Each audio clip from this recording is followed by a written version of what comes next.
మేము జగన్కే వేస్తాం. మేము జగన్కి తప్పక ఎవరికి గడ్డ పొడికి పానం పోయినా వేయం మేము. మాకు ఆయనే న్యాయం చేసిన ఆయనకే వేస్తాం. గ్యారెంటీకి జగన్కి. మాకు 4 ఓట్లు ఉన్నాయి, 4 ఓట్లు జగన్కి.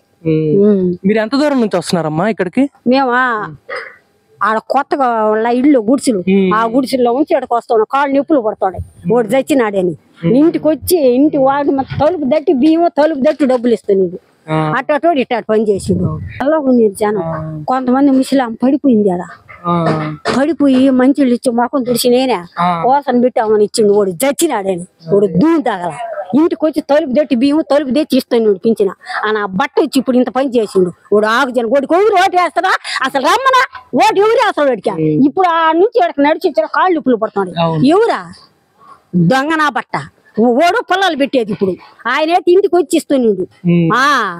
అదేనమ్మా, ఇప్పుడు అందరిలో కూడా ఇదే చైతన్యం కలిగింది. అందరూ కూడా అదే జగన్ కి ఓటు వేయాలనుకుంటున్నారు. జగన్కే వేస్తాం మేము. ఎవరికి ఓటు జగన్కి 4 ఓట్లు ఉన్నాయి, 4 ఓట్లు జగన్కి వేస్తాం మేము. ఈయనే ఓడికి గడ్డ పొడికి ఓడి ఎన్ని అగసా ఓడి వచ్చినా కానీ ఓడి చీడు మళ్ళీ 3 బాగా నీళ్ళు తాపుతాడు వాడు. ఓడి కోటేస్తే ఓడి ఎవరో వేయాల్సిందే కానీ వేయవు మేము. ఇప్పుడు ఆ నుంచి నడిచే కాళ్ళు నొప్పులు పడతాం. ఇల్లు దట్టి ఇస్తుండు జగన్. ఇల్లు దట్టి బియ్యం ఇచ్చిండు.